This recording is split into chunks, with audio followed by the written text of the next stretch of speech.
Scrub it again, properly this time. Okay, Mama. My mother's voice came down like heavy iron, cold and completely devoid of warmth. I was kneeling on the cold cement floor, my fingernails caked with dirt, trying to scrub the oil stains off her prized veranda. My palms were bruised, raw, and stinging from the harsh local soap, but Mama did not care.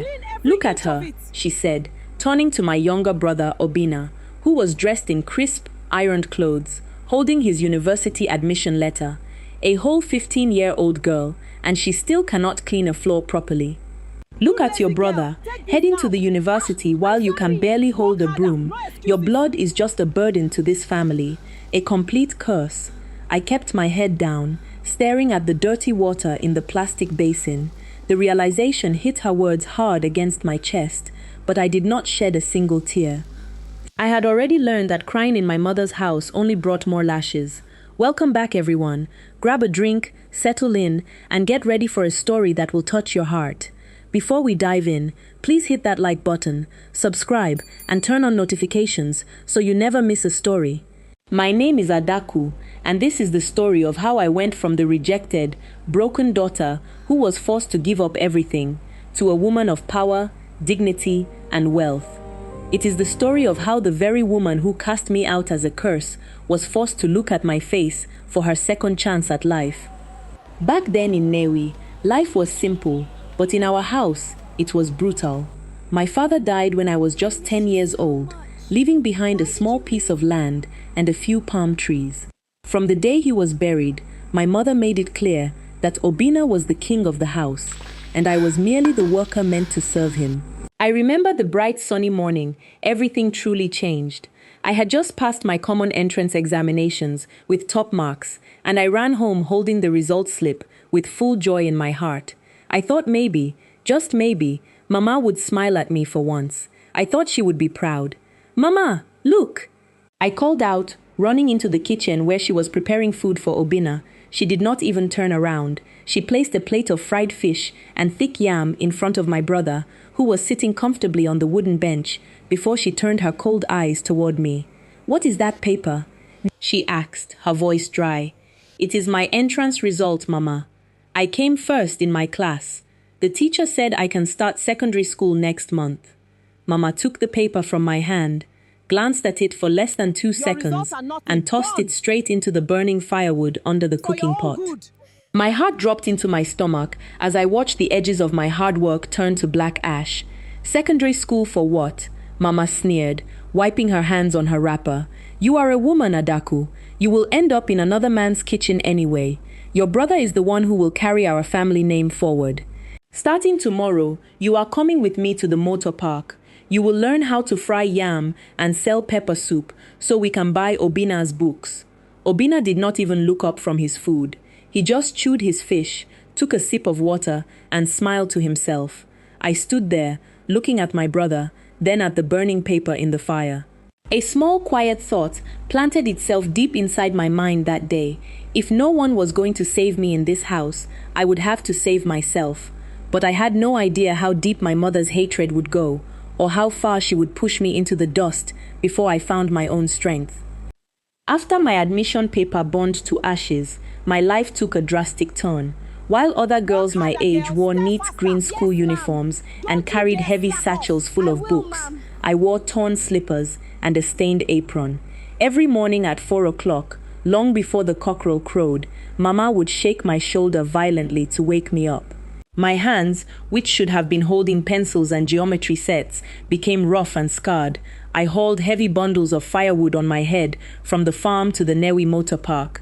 I peeled bags of yam until my fingers burned from the raw juice, and I stood over roaring fires frying yam, plantain, and fish under the hot midday sun. Every single naira I earned went straight into Mama's deep wooden box under her bed. "Obinna needs new clothes for his school," Mama would say whenever I asked if I could keep even 50 naira to buy soap for myself.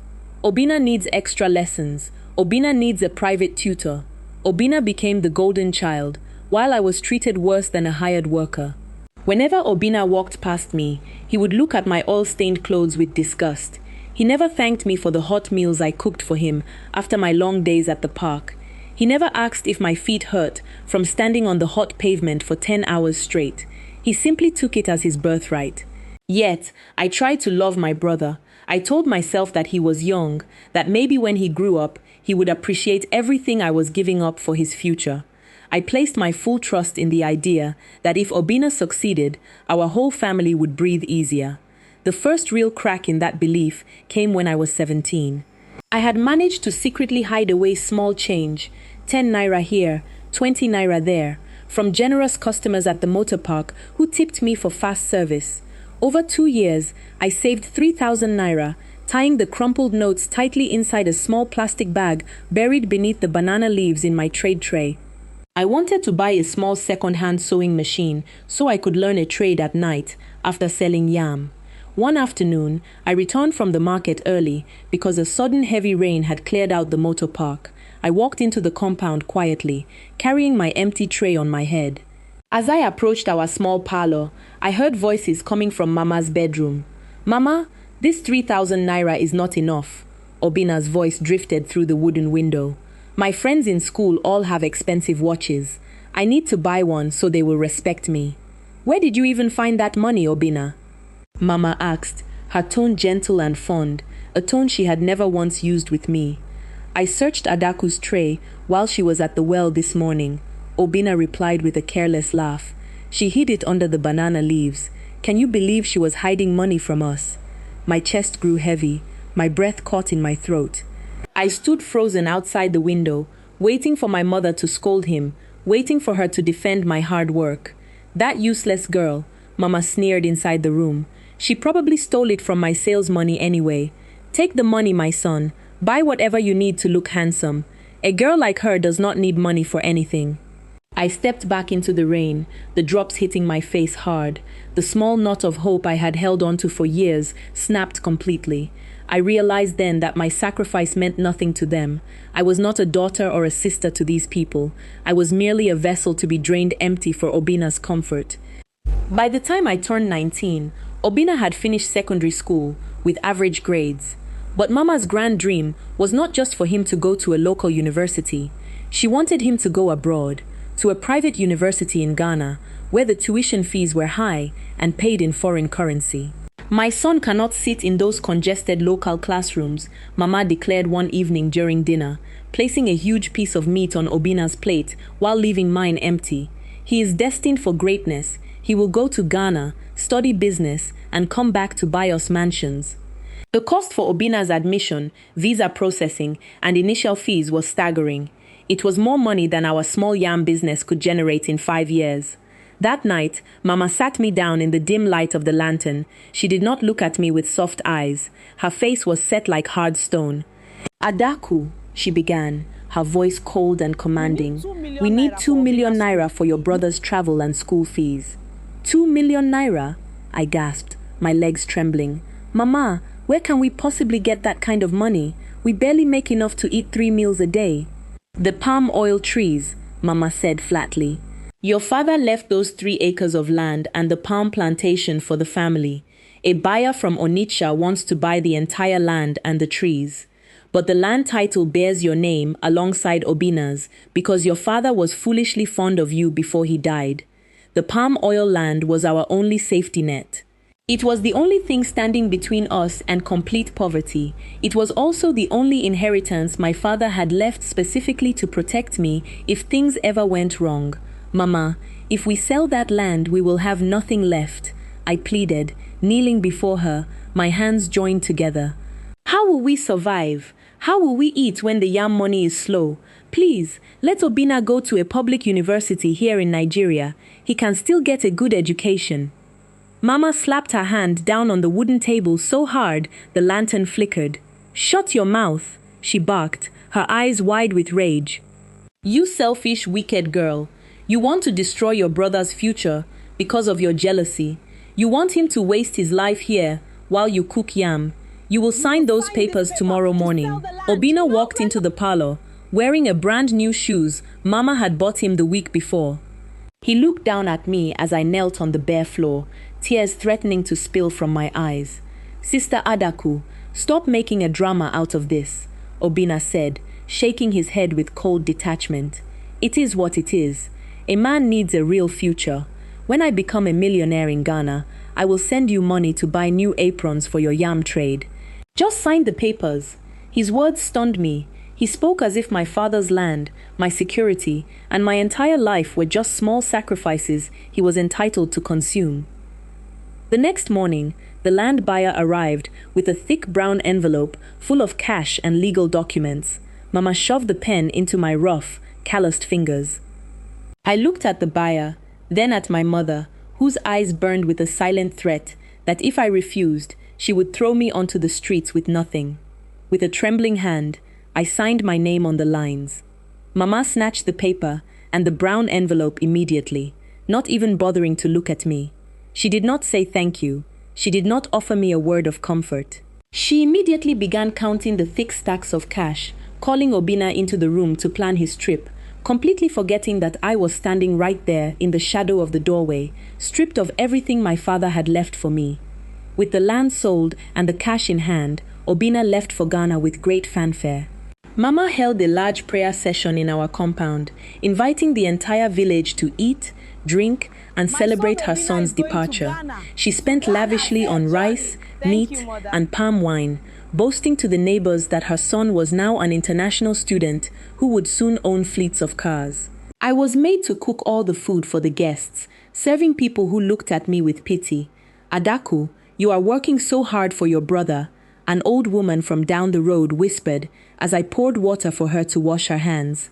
"I hope he remembers you when he reaches the top." I offered a weak smile and said nothing. I already knew the answer in my heart. Once Obinna left, the financial reality hit us hard. The money from the land sale was gone, swallowed up by tuition, flights, luxury apartments in Accra, and Obinna's constant demands for allowance. Mama's yam trade at the motor park was no longer enough to support his high-class lifestyle abroad. The physical contrast between my life and Obinna's grew wider every day. My hands cracked deeper from the harsh detergent and cold well water I pulled at 4 a.m. My feet were covered in calluses from walking miles under the blazing sun to fetch cheap firewood. Meanwhile, Obinna sent photos back home, printed at the local photo center, showing him wearing expensive leather jackets, gold chains, and posing in front of high-end cars in Accra. "Mama, I need 500,000 Naira for a special computer course," Obinna would claim over the crackling phone line every 2 months. "Yes, my king, I will send it," Mama would reply eagerly, before turning her harsh gaze back to me. "Adaku, you need to work double shifts at the park. We must raise this money before Friday." I was pushing my physical limits, working 16 hours a day, sleeping barely 4 hours a night. During this grueling period, a decent, hard-working man named Chidi began visiting my yam stand. He was a quiet trader who sold spare car parts at the main market. He saw how hard I worked and how respectfully I treated people despite my suffering. One evening, after helping me pack my heavy wooden trays, Chidi sat on a bench and looked at me with genuine care. "Adaku," he said softly, his eyes full of warmth, "you are a good woman. You work too hard, and your family is bleeding you dry. Come with me. Let me speak to your mother and pay your bride price. I will settle you, and you can start your own peaceful life away from all this stress." For a moment, my heart felt light. The thought of having a quiet home, a man who respected me, and an end to the endless physical labor felt like a dream. That night, I gathered the courage to speak to Mama. "Mama," I said gently, while she was counting the evening's income, "Chidi from the spare parts market wants to come and see you. He wants to ask for my hand in marriage." Mama stopped counting the money instantly. Her eyes narrowed into slit of rage. "Marriage," she screamed, slapping her thigh. "Are you mad? Who will sell yam to pay for Obinna's final year project if you leave to go and answer a man's wife? You want to abandon your brother when he is so close to finishing his degree? Mama, I am 22 years old," I pleaded, my voice breaking. "I have given up my education, my father's land, and my youth for Obinna. Please, let me live my own life. If that boy comes to this compound, I will pour hot oil on his feet." Mama shouted, pointing a finger directly at my face. "You are not marrying anybody until Obinna finishes school and gets a high-paying job. You stay right here and work." The next day, Mama went to Chidi's shop at the market and created a massive scene, shouting publicly that Chidi was trying to ruin her family and calling him a thief.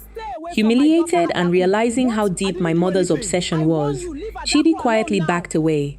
The only door to escape and happiness was slammed shut in my face, locked tight by my mother's greed. 2 years later, Obinna announced he was graduating. Mama was beside herself with pride. She borrowed money from 3 different local moneylenders to buy an expensive lace outfit for herself and paid for Obinna's return ticket back to Nigeria. He is coming back as an international graduate, Mama boasted to every neighbor who walked past our house. The big companies in Lagos will be begging to hire him. Our poverty is finally over. The day Obinna returned, the whole extended family gathered in our compound for a feast. Obinna arrived in a hired air-conditioned taxi, wearing a sharp designer suit and dark sunglasses. He carried expensive luggage, speaking with a fake foreign accent that Mama swooned over. I had spent 3 straight days preparing for this feast. I had slaughtered chickens, ground spices until my arms ached, cooked massive pots of jollof rice and pounded yam, and swept the entire compound until not a single leaf remained on the ground. When all the elders and relatives were seated, Mama served Obinna a massive mound of pounded yam with fresh goat meat. Then she called everyone's attention. "My family, join me in thanking God," Mama shouted, raising her hands. "My son, the light of my eyes, has returned to elevate us. Now we will sit down and discuss how he will manage the family's future." I walked into the parlor carrying a heavy basin of washing water for the elders. My clothes were damp with sweat. My hands were gray from firewood ash, and my hair was covered in a simple cloth scarf. I sat down quietly on a small wooden stool near the back door, just wanting to rest my exhausted legs for 5 minutes. Obinna looked around the room, cleared his throat, and looked directly at me with contempt. "Mama," Obinna said loudly, loud enough for all the uncles and aunts to hear. "Why is Adaku sitting in the family meeting? She is just an uneducated vendor. What does she know about business or family decisions? She should be in the kitchen washing the greasy pots." The room went dead silent. I looked at my brother, waiting for him to smile, waiting for him to say he was joking. But his eyes were completely serious and full of cold disgust.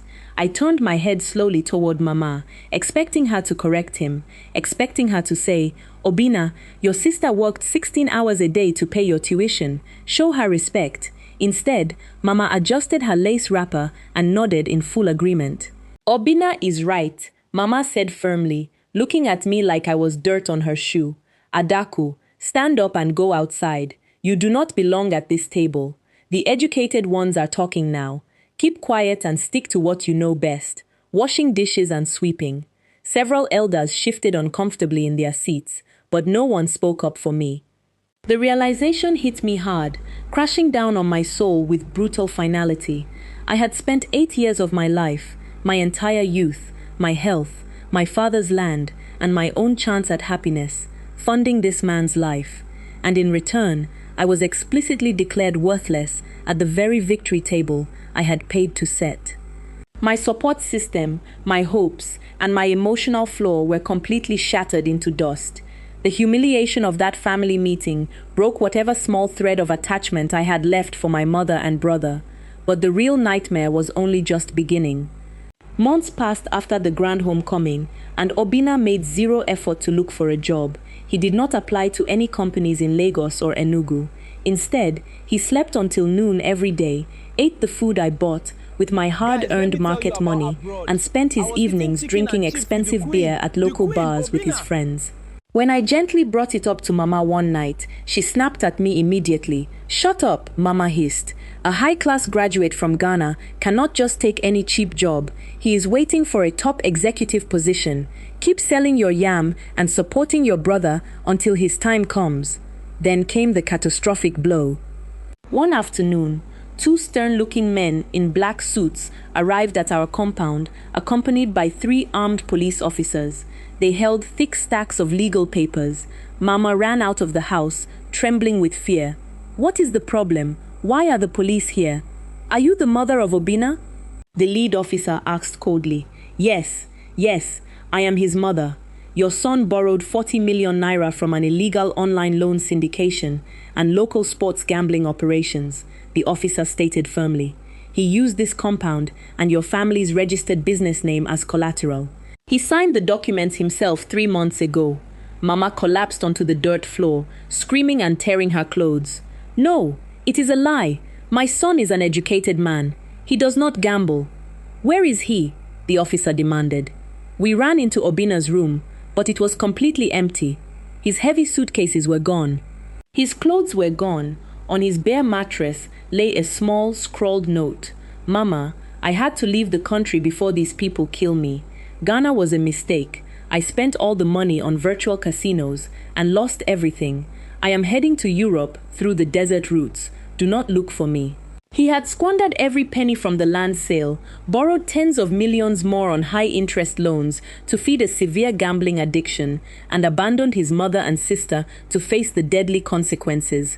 The loan sharks moved fast. Within 2 weeks, they seized our family compound, the yam shop at the motor park, and every piece of furniture we owned. We were thrown out onto the street with nothing but the clothes on our backs. The stress destroyed Mama overnight. Her body buckled under the weight of the betrayal. Within 4 days of living in a dilapidated mud hut offered to us by a sympathetic neighbor, Mama's body began to swell. Her legs ballooned to twice their normal size. Her stomach distended, and her skin turned a sickly yellow. I took her to the general hospital, using the last few notes I had saved in my apron. After a series of rapid tests, the doctor walked into the hallway with a dark, grave expression on his face. Are you her daughter? The doctor asked softly. Yes, doctor, I am her daughter, I replied, my voice shaking. Your mother has end-stage renal disease, the doctor said directly. Both of her kidneys have completely failed. Her body is poisoning itself. Without immediate, daily dialysis and an urgent kidney transplant, she will not survive the next month. I stood in the sterile, cold hospital hallway, surrounded by the smell of antiseptic and sickness. I looked through the glass window at my mother, who lay on the narrow hospital bed, gasping for air, her swollen lips weakly murmuring the name of the son who had ruined her life and fled into the dark. I had no money. I had no home. I had no land. My brother had abandoned us to die. I was at absolute rock bottom. That night, while Mama slept fitfully under the dim hospital lights, I sat on the hard concrete bench outside the ward. I looked at my cracked, rough palms. I looked at the dark sky above. A quiet, absolute resolve washed over me. The passive, victimized Adaku died on that hospital bench. I wiped my face dry. I made a quiet, non-dramatic decision. I was going to leave this broken town, build my own life from nothing, and never let anyone stomp on my humanity again. Before the cockerel crowed the next morning, while the mist was still thick over the roads, I packed my single plastic bag of clothes, walked out of the hospital gates without saying goodbye to anyone, and boarded a night bus heading straight to the bustling commercial city of Onitsha. Onitsha was an ocean of chaotic energy, noise, and commerce. I arrived at the massive main market with only 2,000 naira in my pocket and an iron determination to survive. I did not waste time weeping over the past. I went straight to the palm oil section of the market, the very trade my father had loved. I begged an old wholesale oil merchant, Elder Okeke, to let me work as a offloader and barrel washer. A young woman like you wants to lift heavy 60-liter oil drums, Elder Okeke had asked, staring at me in disbelief. I can do whatever a man can do, sir, I answered with full chest, looking him straight in the eyes. Just give me a chance.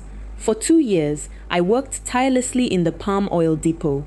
I learned every detail of the trade, how to identify pure, unadulterated oil by its smell and viscosity, how to negotiate with plantation farmers in Akwa Ibom and Imo State, and how to manage logistics. I saved every single coin, living in a tiny, windowless room behind the market and eating plain gari twice a day. Because I was honest, sharp with numbers, and completely dedicated, Elder Okeke began trusting me with large credit shipments. While other traders spent their profits on luxury items, I reinvested every kobo into buying my own storage tanks. By my fourth year in Onitsha, I had established my own registered company, Adaku Global Ventures. I built a massive state-of-the-art palm oil distribution network, supplied direct pipelines to major food processing factories across West Africa. I bought fleets of modern tanker trucks, acquired my own vast oil palm plantations, and built a magnificent glass-fronted corporate head office in the commercial heart of the city. Show-named independence, I maintained a quiet, guarded life. I never returned to Nnewi. I never reached out to my family. I had paid my dues in tears and blood, and I had earned my peace. Then, one rainy Thursday afternoon, my executive secretary knocked on my office door. "Ma'am," she said respectfully, holding a thick medical folder. "The medical director from the university teaching hospital is here to see you. He says it is an urgent matter regarding your regional philanthropic foundation." "Let him in," I replied calmly, adjusting my tailored business suit. The senior medical director walked in, looking tired and burdened. He sat across from my grand mahogany desk. "Madam Adaku," the doctor began gravely, "our hospital board knows of your foundation's immense charity work. We have a desperate emergency case that has touched all our hearts, and we are searching for a high net worth sponsor or a miraculous intervention." "What is the case, doctor?" I asked politely. "It is an elderly woman from Nnewi," the doctor explained, opening the file. "Her name is Mrs. Hannah Ezen. She has been on emergency government dialysis for 4 years, funded barely by community contributions, but her time has run out. Both kidneys are completely dead. She has severe uremia and will die within 2 weeks without an immediate transplant." My heart gave a heavy thump against my ribcage, but my face remained completely motionless like carved stone. "Does she not have children?" I asked softly, my voice cold and even. "Her story is deeply tragic, ma'am," the doctor sighed, shaking his head. "According to the social workers, she had a son who sold all her properties, accumulated massive debts, and abandoned her to die years ago. She also had a daughter whom she abused terribly and drove away. The old woman lies in the ward every day, weeping, praying for a second chance, calling out for the daughter she discarded." The doctor looked at me pleadingly. "We found a donor match through our national network, but the private surgery, foreign specialist team, and post-operative care will cost over 50 million naira. The family is completely destitute. If your foundation does not step in, she will die by next week." I looked out the floor-to-ceiling glass window of my high-rise office, watching the rain pour down over the city. Inside my mind, a fierce storm raged. This was the woman who had burned my education papers.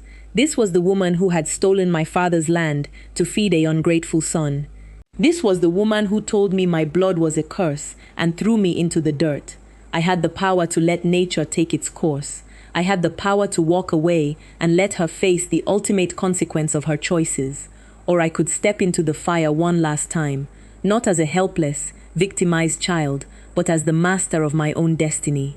I turned back to the doctor, my face completely composed. "I will cover all the medical expenses," I said directly. 50 million naira, 80 million naira, whatever it takes. Bring in the best surgeons from abroad." The doctor gasped, his eyes wide with profound gratitude. "Thank you. Oh, thank you, Madam Adaku. You are an angel. I will inform the family immediately that an anonymous donor has saved her." "No," I stopped him, my voice firm as steel. "You will tell her nothing about who paid for it. And there is one more condition." "Anything, ma'am." "I will be the organ donor myself," I said flatly. "Test my blood quietly today. I know I am a perfect match. Perform the transplant, save her life, but keep my identity completely hidden until she wakes up in the recovery room." The complex, 8-hour operation was a complete surgical success. The team of international surgeons worked tirelessly, removing my healthy kidney and placing it inside my mother's failing body. 2 days later, in the VIP private recovery wing of the hospital, a world of gleaming white floors, advanced medical monitors, and quiet luxury funded entirely by my firm, Mama slowly opened her eyes.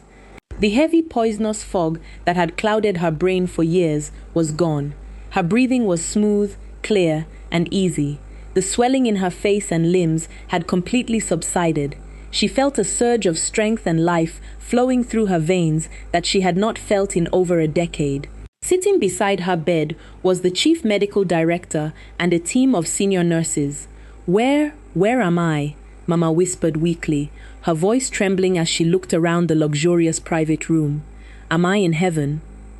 You are in the VIP recovery suite at the teaching hospital, Mrs. Ezine, the chief doctor said with a warm smile. Your surgery was a complete success. Your new kidney is functioning perfectly. You are fully healed. Tears streamed down Mama's hollow cheeks. Who did this for me? The nurses said someone paid tens of millions of naira for foreign doctors, and someone gave me their own flesh and blood. Who was this angel? Was it my son Obinna? Did my boy come back for me? The doctor's smile faded slightly, replaced by a grave, solemn look. No, Mrs. Ezine, the doctor said quietly. Your son did not come back. He is currently serving a prison sentence in Europe for human trafficking and fraud. He never sent a single naira. Mama choked back a sob, her chest heaving with deep sorrow. Then who? Who would save a wretched, poor old woman like me? Before the doctor could answer, the double doors of the VIP suite swung open. The room went dead silent. I stepped into the room, flanked by two of my personal assistants. I was dressed in an elegant, tailored emerald green silk outfit, wearing polished gold jewelry, carrying myself with absolute authority and grace. Beneath my top, hidden under the fine silk, was the fresh surgical scar over my side. Mama stared at me, her eyes widening in absolute shock. She rubbed her eyes with her trembling, frail hands, unable to process the magnificent, powerful woman standing before her. Adaku? Mama gasped, her voice barely a whisper. Adaku? Is that really you? I walked slowly toward the side of her bed, stopping a few feet away. I looked down at her with calm, steady eyes, no anger, no malice, just undeniable strength. Yes, Mama, I said, my voice clear and ringing through the quiet room. It is Adaku, the useless daughter, whose blood you called a curse. Mama began to shake violently, looking from my face to the high-tech heart monitors, then to the chief doctor. Doctor, Mama stammered, terror and confusion mixing in her eyes. What is happening here? Why is my daughter here? The chief doctor stepped forward, looking Mama directly in the eyes. Mrs. Ezine, the doctor said loudly and clearly, so every person in the room could hear. This is Madame Adaku, the founder and CEO of Adaku Global Ventures, one of the largest agricultural logistics companies in West Africa. She is the anonymous donor who wrote a check for 60 million naira to hire our surgical team, pay off your outstanding hospital debts, and secure this private suite. The doctor paused, letting the weight of his next words sink in. And she is the sole organ donor who lay on the operating table beside you 2 days ago and gave you her own healthy kidney so that you could leave. The words hit Mama like a thunderbolt. She froze, her jaw dropped open. She looked at me, then down at her own side where her new organ was beating with life, and then back at my face. The indisputable proof of my massive success, my total independence, and my unimaginable sacrifice smashed through her years of arrogance, cruelty, and wicked bias. You, Mama wept hysterically, throwing her head back onto the pillows, her whole body shaking with violent, agonizing remorse. You saved me. After everything I did to you, I took your education. I stole your father's land. I called you a curse. I drove you into the street for a son who destroyed me. Why would you give me your blood? I stepped closer to the bed, bending down slightly so my eyes were level with hers. I did not give you my kidney because you deserved it, Mama, I said with quiet, unbreakable dignity. I gave it to you so that every single day you wake up and draw breath for the rest of your life, you will remember that the son you worshipped destroyed you, and the rejected daughter you trampled upon was the only reason you are still breathing. Mama broke down completely, weeping until her voice was raspy, reaching out her frail, shaking hands to touch the hem of my dress, begging for forgiveness over and over again. Adaku, I am sorry. Forgive me, my child. Please, forgive your foolish mother. She wailed, bowing her head in total humiliation and repentance before the doctors, nurses, and staff. I did not scream at her. I did not insult her. I simply stood tall, receiving her public vindication and repentance with absolute composure. I arranged for Mama to be moved to a comfortable small house in the village with a full-time private nurse, paid for by my company. She had a roof over her head and healthy food to eat, but she lived in total, quiet isolation from the high society she had once craved. Obinna remained locked away in a foreign prison, facing the harsh consequences of his greed. Mama spent her remaining days sitting quietly on her porch, looking at my picture in the local newspapers, tormented by the weight of her past mistakes and overwhelmed by my mercy. As for me, I returned to Onitsha, standing at the high balcony of my head office, looking out at the vast fleet of my trucks moving across the nation. I had reclaimed my name, my father's honor, and my ultimate peace. I was no longer a victim of my past. I was the author of my own triumphant destiny.